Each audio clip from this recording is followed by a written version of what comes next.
You might have heard Hunter Biden, President Biden's son, was charged on Thursday by federal prosecutors with lying about his drug use when he purchased a handgun in 2018 and with illegally possessing the weapon. CNN reported on this. Let's get into the facts of this indictment. Count 1 accuses Hunter Biden of lying on an ATF form when he bought the gun by falsely swearing that he wasn't addicted to illegal drugs or using illegal drugs. Count 2 accuses Hunter Biden of lying to the federally licensed gun dealer in Wilmington where he bought the gun. The alleged lie was related to the same sworn statement on the ATF form. And count 3 accuses Hunter Biden of illegally possessing the gun while using drugs or being addicted to drugs, which is a federal crime. He possessed the gun for 11 days in 2018. Yeah, you read that right. You heard that right. 11 days. And if he's convicted on all these counts, he could theoretically face as much as 25 years in prison and fines up to $750,000, according to the filings. However, defendants very rarely get the maximum penalty in these cases, so it would be very surprising if that were to happen. Now, you might remember there was a plea deal that fell through. So let's talk a little bit about that because under that agreement, he wouldn't have gone to jail at all. NPR reported that Hunter Biden has agreed to plead guilty to 2 misdemeanor offenses related to his filing of federal income taxes.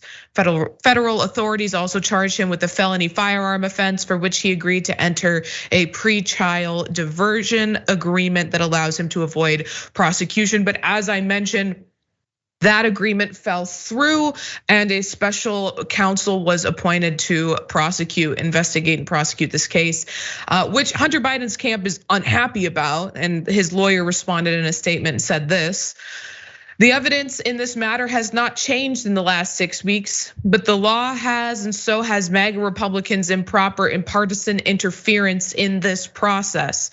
Hunter Biden possessing an unloaded gun for 11 days was not a threat to public safety, but a prosecutor with all the power imaginable bending to political pressure presents a grave threat to our system of justice." And as we mentioned, there was some other charges involved. And so there's more, or there was other things being investigated. So we're expecting more to come from ABC News. Thursday's charge is unlikely to be the last. Weiss also withdrew the 2 misdemeanor tax charges in Delaware with the intention of bringing them in California and Washington, D.C., the venues where the alleged misconduct occurred. Prosecutors have not offered a timeline from those charges. And I have an inclination to somewhat agree with Hunter Biden's attorney because it feels like this is odd, and we know that Hunter Biden has been, the main character in right-wing ire for quite some time now. These are, he wasn't necessarily a threat to public safety. I don't think anyone is alleging that when he bought that gun, he was intending to harm anybody. In fact, what was at the time he was involved in a little bit of a romantic scandal with his deceased brother's wife, and she found the gun and threw it away because she was afraid he might hurt himself. So I don't know, the idea that he might go to jail for 25 years I think is absurd, and it's not gonna help him or anybody. He's not gonna go to jail for 25 years. Let's just get that out of the way. That's not going to happen.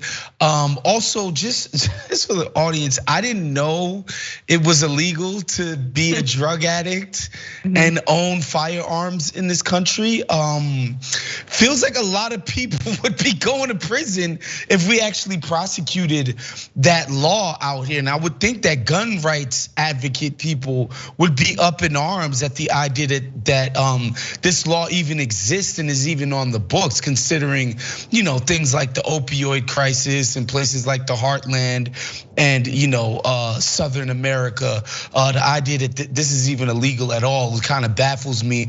But yeah, this feels like just a witch hunt.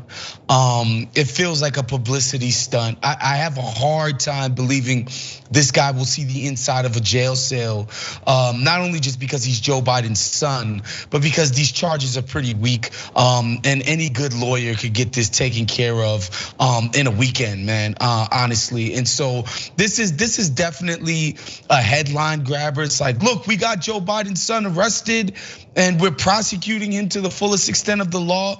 but there's absolutely no way this guy actually gets like really punished for this. Right, so there's some investigation about his, dealings, if he was acting as a foreign agent when he was working with these overseas companies.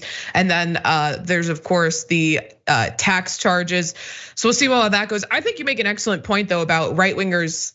I'm surprised that we don't see more right-wing outrage about laws like that, from these this Second Amendment patriot conservatives, because one of the things that you cannot be and own a gun is an alcoholic. And I'm sorry, in America. Yeah, come on.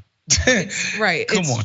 Jesus, beer, and guns. We gotta be serious. Like the idea that you can't suffer from some level of alcoholism and own a gun, like that would seem as un-American as anything that I've ever heard in my life, to be honest.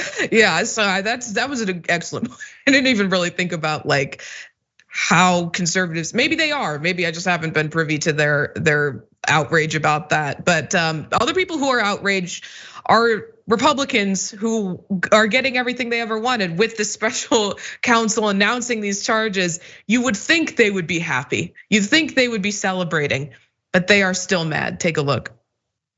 So Hunter's the consolation prize, but we want the big guy. We want Joe Biden. First of all, they also just announced investigations into Joe Biden. But I mean, what do you want? You want him to have done something illegal? You want him to have, he hasn't. I'm sorry that your preferred candidate, to run against Joe Biden is King Corruption, but you're running him against squeaky clean Joe Biden. He's not the guy. For more political news, breakdowns, interviews, stories of activism, and me trying my hardest to care about the occasional big celebrity news story, subscribe to our YouTube channel at youtube.com/thedamagereport. And you can ring the bell wherever it is so you don't miss anything.